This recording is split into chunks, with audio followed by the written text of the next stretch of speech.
Not your average tabletop. Woohoo! Welcome to Not Your Average Tabletop. I'm Pepper, and today I'll be giving you my first impressions of Hickory Dickory.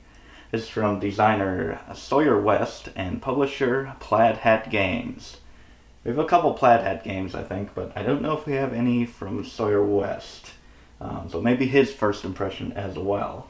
But the Plaid Hat Games, they usually have a pretty nice production, and that's kind of one of the first things that attracted me to this game was the production. I love this cover with all the adorable little critters, just the font there, and just the color scheme. I love it. And with the components in the game, what I had seen, looked like it had some dual layered boards, this cool little, these clock hands in the center of the board, and some awesome Azul-like tiles as well. So I was decently excited for this. It also looked like it did something unique with kind of worker placement or worker movement, and I'm always up for something that mixes that up a little bit. So I guess I'll get into the game a little bit. So first off, let's talk about those tiles. Just awesome plastic tiles, a little thinner than Azul tiles, but still really great. They are printed on only one side, but that is fine for me.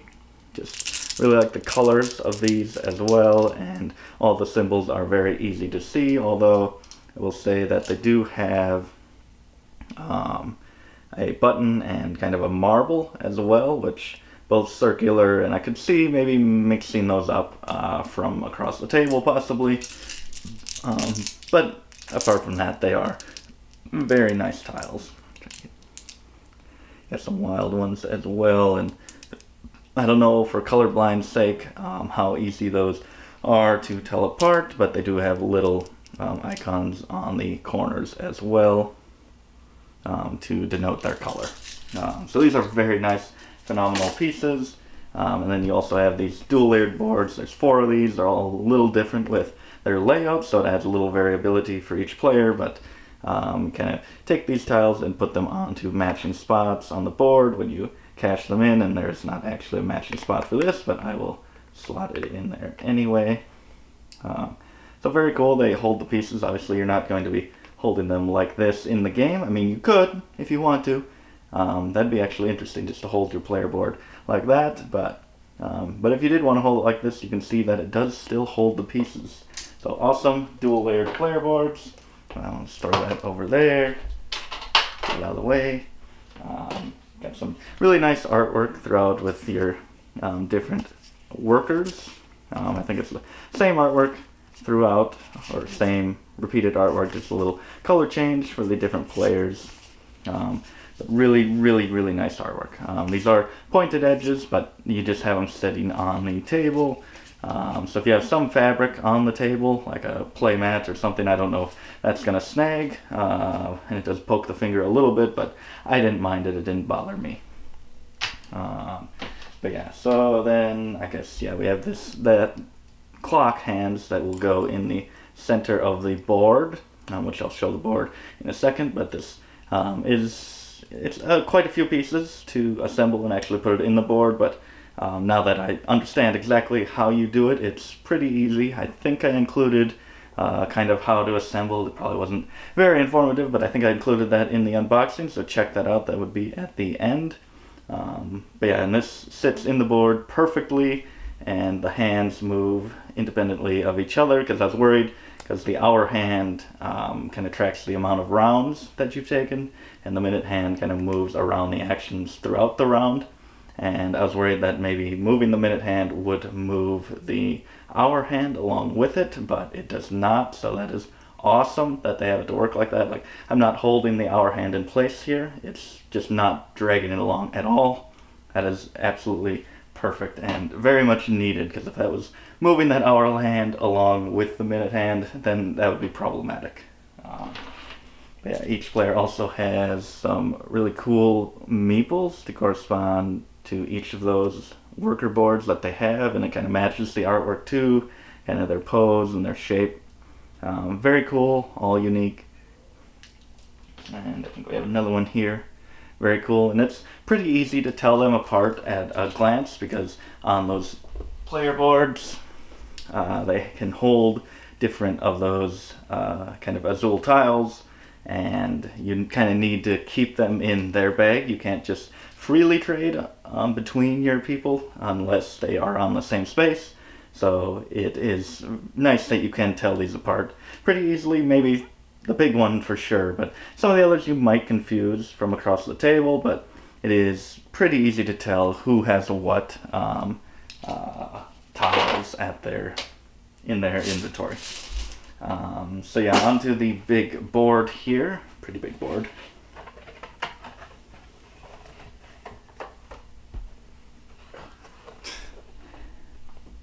Bring that back. Can you see me through this hole? I'm not sure. But yeah, just big clockboard, beautiful artwork, and all the little detail and vines and berries around it. I really love that look.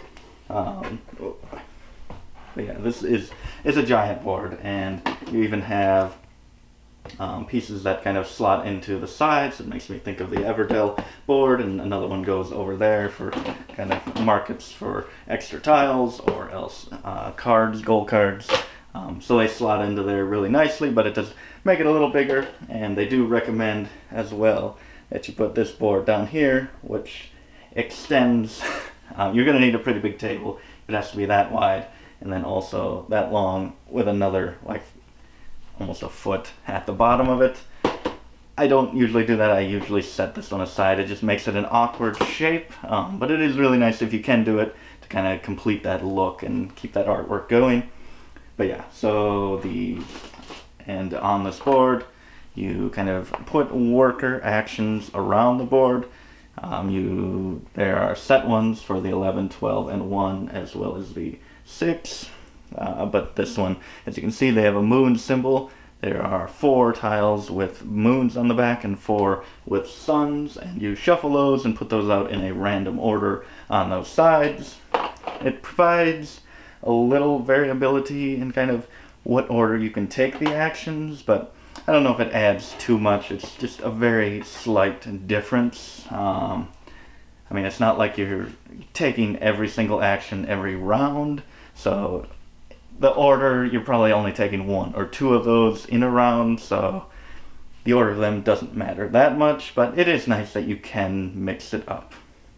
So then yeah, gameplay wise, the minute hand starts at 12, and as you go along the board there, it will arrive at the different hours, and they will each have an action printed on them. Like I said, I guess I'll just hold this thing, and you can imagine that some actions are in these spots.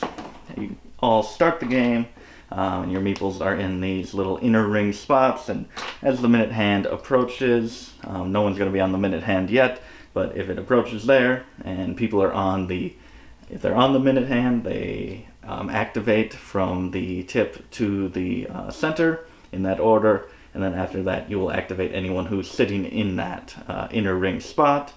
And if you're on the ring, you can jump off to take the action of the tile, but also in setup each round there will be some of those azul tiles placed on each one of these spots on the outside. So when you jump off of that minute hand to take the action, you can take the tile and or take that corresponding action. So if you're first there, you might possibly be the only one who gets a tile from that spot, and others might have to settle for just taking that action. So, or you can just stay on the minute hand if you want and go around the board for better actions. And the people that are in that spot, inner ring spot, they can choose as well to either take the action, or they can jump on to the minute hand and they jump into the back of the minute hand, and if it's full, they will push forward anyone who was there, and possibly pushing them off and forcing them to take an action. And when they are pushed off, they do have a little leeway, so they can either take the action on that spot, or they can even go counterclockwise to an earlier spot. So they have a few more choices then. So that's nice, since you really didn't have a choice and you were bumped off against your will. That's nice that you can do that. And I should note that I have only played this solo. There's a solo mode, and I thought it was pretty nice. It let me it wasn't too much to manage. There's just a few things that you have to do to cover up spots that you can go to, but other than that, it was pretty easy to manage, and a good solo mode to get to learn the game. But yeah, and the cool thing, this one meeple is twice the size, so he takes up twice the space on this minute hand, so that kind of, he could bump off multiple meeples, which I just love that they have that little thing. Each of the mice kind of has a unique ability. One of them can approve kind of the search action, which lets you draw tiles from the bag and claim them. One of them can jump farther ahead when he jumps off the minute hand. He can jump like 1 to 2 spaces more clockwise. And then there's even a fourth one, the scamp, that you don't have at the game to start with, but one of the actions brings him on the board, and when you take that action, you can teleport him anywhere in the board and activate him, even if he's already been activated in that round, which he is the best one in the game. Just being able to activate him multiple times, going to any of these spots, that is so powerful. It feels so great. I always had to get him out as soon as possible. But yeah, I really love the minute hand mechanism, worker placement, whatever you'd call it. I think that's really cool. Even in a solo game where there's not much interaction, it's just me playing against myself. I have limited amount of space because it fills in some of these spots based on player count. So I had very few spaces, and it was really tight, especially with that double-sized worker being the only one that could fit there then. That really limited what I could do and put me in some tough situations. But yeah, I really love that mechanism. It's really cool, kind of hopping on there, waiting for the right action to come around. And sometimes you have to plan for future rounds and maybe not use them in the round, and maybe save them for later on, because I was stuck with a bunch of my workers on these last few hours, and I had like 3 of them on the 11 or the 10, and my next round was like dead. I had no one that I could get to, because your workers kind of stay in their spots. They refresh back to the inner ring after you activate them for the next round, and then I was just going around and I had no workers until like the 6th spot, and then I had to do something with that one, and then I finally got to the 11th spot, and I could only bring 2 of those workers into the next season to get some of those earlier actions on the 1, 2, and 3. So it was really tough. I learned that you kind of had to plan ahead as to where you're leaving your workers for the next round, hoping that you don't kind of get stuck in a tough situation with them all near the end and not really able to do much, because a lot of the later actions, the last 2 actions, are kind of cashing in the things you've gained through the rounds, and I just wasn't able to gain anything, so it's kind of a wasted round for me. So I learned a lesson that time. But yeah, I think that's a really cool mechanism. It's tricky sometimes. You want to gain resources with your workers, but then they're the only ones that have those workers, so unless they're, or those resources, so unless they are on the same spot as another one where they can freely trade, you gain these tiles, and you're like, okay, now I'm going to cash them in, but you can't cash them in because you've already activated that worker. You can't use them again unless they're the scamp, but the scamp can't even hold that many resources, so he's the only one that can do multiple things, but he can't really trade in that much, so maybe you activate him again and shoot him to a spot where you can trade those pieces to another worker. I don't know, it was very tight to get those deliveries, because they have some gold cards that you can use, and every time I was delivering tiles, because you can gain tiles throughout the game, you can go, one of the actions lets you dig through the bag, one of them lets you go to a market and buy some face-up tiles, or maybe a wild one. So you're gaining a bunch of them, trading them, and trying to cash in to get these, and I always want to be able to satisfy one of these when I cash in my tiles, but sometimes you just can't, and you just have to cash them in to get points, and I'll talk about that. I absolutely love the cashing in mechanism. So you will cash in a bunch of tiles, however many you want, although pretty much limited to what you can carry, as well as some other things. So, ooh, this is actually a really good hand here. So if I cashed in, I guess I can't cash in that many. So if I cashed in these 5 tiles here, I'll try to organize these in a nice way that you can see. These 5 tiles here, you get 1 point for each tile that you cash in. And I'll also note there's a cool thing that you can do. There's extra cards that you can gain, which can be used either as an action or you can use it as a tile for when you cash in. So let's say I want to use this as this purple kind of spool. So then you get 1 point for each tile you cash in. So that'd be 1, 2, 3, 4, 5, 6 points for me. Then you pick the color that you have the most of and 1 point for each of those. And then, so that'd be 6 points plus 1, 2, 3. And this is actually a wild tile that you can get at the market. So that's another 4 points. So that brings me up to 10 total. And then you choose the symbol that you have the most of and score 1 point for each of those. And I have these spools. So I have one spool to a wild again for 3. And this is another one, so that's another 4 points. So I got 6 from the tiles, 4 from the color, and another 4 from the symbol. So that's 14 points. I really love that mechanism that you score it like 3 times over. So if you get a lot of crossover, a lot of the same symbol, a lot of the same color, that can be a lot of points. It's so satisfying. I love that. And then as well, once you cast them in, that's not all. You get to put them on your board. So onto the matching spots. So I had a orange die there, I had an orange button there, but I have orange spool. That one, there's no spot for that, so that goes away. Green spool, have that one down there. And the wild, let's say I'll put that there. So yeah, so that's really cool. These ones, obviously you can't put them on your board, so those just get discarded. But yeah, so I really love that, and at the end of the game for this you score 5 points per filled in row and column. So it's just like 4, 5 ways. Oh, and another way to score these goals, there's 2 of them out there at a time, I think, or they refresh at the end of the round. And when you fulfill an order or when you sell your tiles, if you completed one of the 2, any one of the 2 or both, you can claim one of them. And that's just another way to score points. I try to do that, but sometimes it's better to just clear your inventory, sell the tiles, and maybe go, if you just cannot fill one, just to do it now and try to come back next round and get that then. But yeah, I just love that you score the amount of tiles, your best color, your best symbol. You get to put them in your board, and as well you get to score those objectives if you fulfill them. That's like 5 different possible ways to score with the sets that you fill. And at the end of the game, at the end of the 5 rounds or whatever it is, whatever tiles you have left over on all your mice all get combined, and you get to score that again without placing them on your board and without fulfilling any objectives, but you still get that big scoring, so that can be another like 20 points at the end of the game. That's really cool. Another way to score the game is certain actions can give you movement. Up here you have your scaler.